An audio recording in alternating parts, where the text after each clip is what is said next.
নবীকে কেন ভালোবাসবি না? সারা জীবন নবী তোমার জন্য কান্না করছে।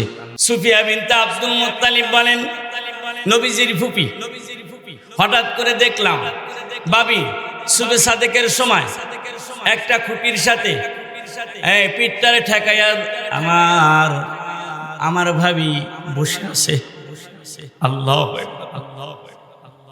আমি তাকায় দেখলাম চতুর সাইডে খেজুরের পাতার ছাউনি, আমি দেখলাম আমার ভাবি বসে আছে। আমার ভাবি এমন একটা সন্তান ভূমিষ্ঠ করলো, যেই সন্তানের দিকে তাকায় দেখি সন্তানের দেহের মধ্যে কাপড় পরানো। আল্লাহু আকবার। একমাত্র শুধুমাত্র আমার নবী ভূমিষ্ঠ হওয়ার পরে নবীজির গায়ে কাপড় পরিয়া গেছে, নবীজির গুপ্তস্থান আমিনাও দেখতে পায় নাই। আল্লাহু আকবার বলেন। আল্লাহ পাক নবীজিকে কাপড় পরিহিত অবস্থায় দুনিয়ায় পাঠাইছেন। সুফিয়া বিনতে আব্দুল মুত্তালিব বলেন, আমার ভাবিকে দেখলাম সুন্দর করে পিঠটারে ঠেকায়া আমার ভাবি বসে আছে। এমন একটা সন্তান জন্ম দিল ভাবি আমার, যে সন্তানটা ভূমিষ্ঠ হওয়ার পরে আল্লাহর কুদরতি ভাই সেজদায় পড়ে গেছে। আমি আশ্চর্য হয়ে যাইতেছি, সেজদায় পড়ে যাওয়ার পরে দুইটা ঠোঁট লড়ায়। আমি চিন্তা করতেছি ঠোঁট লড়ায় কি বলে। আমি সুফিয়া বিনতে আব্দুল মুত্তালিব হাঁটি হাঁটি পা পা করে আমার ভাইস্তার কাছে গেলাম, যাই আমার কানটারে ভাইস্তার মুখের সাথে লাগাইছি। লাগানোর সঙ্গে সঙ্গে ভাইস্তার মুখে থেকে আওয়াজ পাইতেছি আমার ভাইস্তা শিশু মোহাম্মদ পড়তেছে, ইয়া হাবলি উম্মতি আল্লাহু আকবার বলেন। আমি দেখতেছিলাম আমার ভাইস্তা ভূমিষ্ঠ হওয়ার পরই উম্মতের ফিকির করতেছে, আল্লাহু আকবার। আব্দুল মুত্তালিব বলেন, আমি খানা কাবার সামনে ছিলাম, হঠাৎ করে খানা কাবা আমার সামনে, আমি দেখলাম হঠাৎ করে খানা কাবা আমার আমিনা বৌমার বাড়ির দিকে ঝুঁকিয়ে গেল। মক্কার গাছগুলো আমার আমিনার বাড়ির দিকে ঝুঁকে গেল।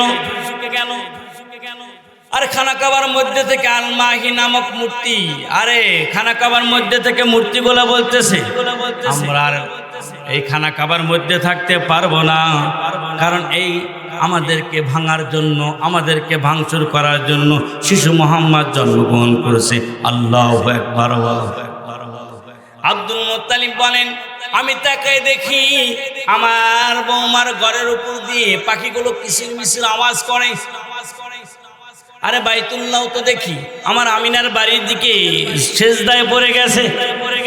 আমি চিন্তা করলাম সাফা মারাও তো সেজদায় পড়ে গেছে, সকলে আমার আমিনার বাড়ির দিকে কেন সেজদায় পড়ছে? আমি এই দৃশ্য দেখার জন্য দেরি করলাম না, বাড়ির দিকে রওনা হয়ে গেলাম। আমি গিয়ে দেখি আমার আমিনার বাড়ির সামনে একজন দাঁড়িয়ে আছে, যার পা জমিনে আর মাথাটা আসমানে দেখা যায়। আল্লাহু আকবার বলেন। হাতের মধ্যে একটা তলোয়ার নিয়ে দাঁড়িয়ে আছে। আমি সামনে যাইতে নিলাম, আমারে তলোয়ার দিয়ে দেখাইলো ভয়। আমি বললাম আমি আমার বেটার উপর ঘরে যাব, সমস্যা কি? ভাই আপনার বেটার উপর ঘরে যাওয়া যাবে না, কারণ আপনার বেটার বউ যেই সন্তান জন্ম দিছে সেই সন্তানকে দেখার জন্য আল্লাহ আসমান থেকে সব ফেরেশতাগুলো জমিনে নামাইয়ে দিছে। সব ফেরেশতারা আমার শিশু মোহাম্মদকে দেখতেছে। হ্যাঁ, আমার শিশু মোহাম্মদকে দেখতেছে। আব্দুল মুত্তালিব বলেন, আমি চিন্তা করলাম তাই নাকি, আমি যাইতে পারবো না। কয় না, এখন যাওয়া যাবে না। ফেরেশতারা আসমান থেকে নাইমে দেখতেছে। আব্দুল মুত্তালিব বলেন, এইভাবে 3 দিন কাটিয়ে গেল। লোকটা ওইখানে যেই লোকটা দাঁড়িয়ে আছে, যার পা জমিনে, মাথা দেখা যায় আসমানে, হাতার মধ্যে একটা তলোয়ার। আমি ঢুকতে চাইলাম, ঢুকতে দেয় না। এইভাবে 3 দিন গেল। 3 দিন যাওয়ার পরে ওই লোকটা ওইখান থেকে চলে গেল। ওই লোকটা যাওয়ার সময় বলল, আব্দুল মুত্তালিব, এমন একজন নাতি তোমার বৌমা জন্ম দিয়েছে, যাকে চেষ্টা করলে আল্লাহ কিছুই বানাইতো না। আল্লাহু আকবার বলেন। যেই নবীর উম্মতকে আল্লাহ বিনে হিসেবে জান্নাত দান করবে। ফেরেশতারা ডাক দিয়ে বলতেছে, এই নবীর উম্মত জাহান্নামে যাবে। এটা দুনিয়ার কেউ বিশ্বাস করলেও জান্নাতি ফেরেশতারা, আসমানের ফেরেশতারা বিশ্বাস করে না। আল্লাহু আকবার। এই নবীর উম্মত যারা হইতে পারছে ধন্যবাদ তাদের, শুকরিয়া আদায় করা দরকার তাদের। আল্লাহু আকবার বলেন। এমন নবীর উম্মত হইছি বাবা, নামাজ পড়ি না, এমন নবীর উম্মত হইলাম রে বাজান, যেই নবীর কদর আমরা বুঝতে পারলাম না। আল্লাহু আকবার বলো।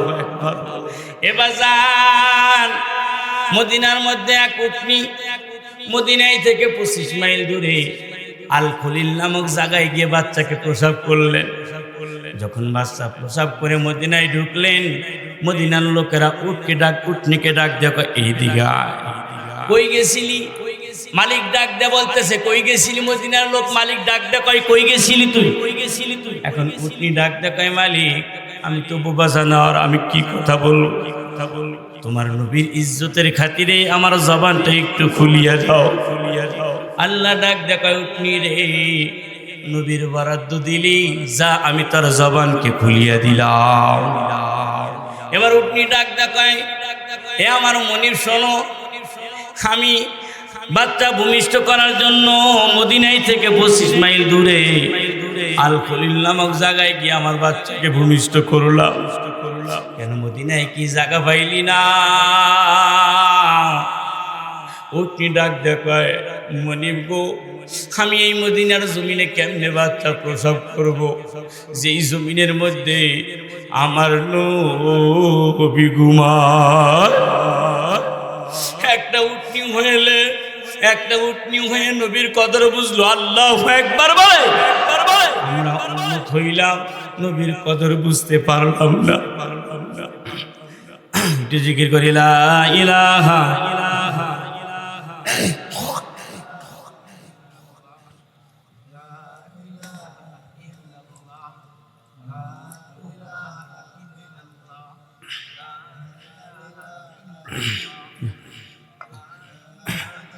লা ইলাহা ইল্লাল্লাহু মুহাম্মাদুর রাসূলুল্লাহ সাল্লাল্লাহু আলাইহি ওয়াসাল্লাম।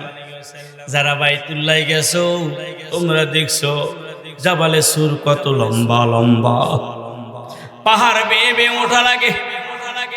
যেখানে আমার মতো যুবক উঠতে গিয়ে হাফসা গেছিলাম। আমি সকালবেলায় জাবালে সুর উঠতেছিলাম, উষ্ণ বাতাস কেমন যেন গলা শুকায় আসে। আমি টায়ার্ড হয়ে গেলাম, উঠতে পারি না। আশেপাশের লোকেরা ডাক দেখায় তুমি উঠতে পারো না, মায়ার নবী কেমন উঠছে। আরে পাকিস্তানি মহিলারাও কেমন কইয়া উঠতেছে, আরে সব যুবকেরা ওঠে, বৃদ্ধ বাবাজিরাও জাবালে সুরে উঠতেছে। আমি চিন্তা করলাম মায়ার নবী ওঠে, একজন মহিলা সেও যদি উঠতে পারে আমি কেন উঠতে পারবো না? আমি হাঁটি হাঁটি পা পা করে জাবালে সুরে গেলাম। যাওয়ার পরে দেখি এক মহিলা বিড়ালের পা চুমা খাইতেছে আর জর জর করে কান্না করতেছে।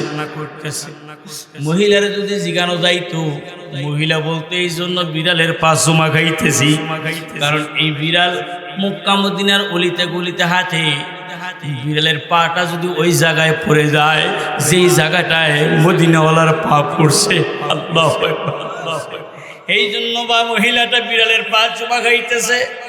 কারণ যেই মুখ, যেই ঠোঁট, যেই দেহ মদিনাওয়ালার দেহকে স্পর্শ করবে, ওই দেহ ওই মুখের জন্য আল্লাহর জাহান্নাম হারাম। আল্লাহু আকবার বলেন।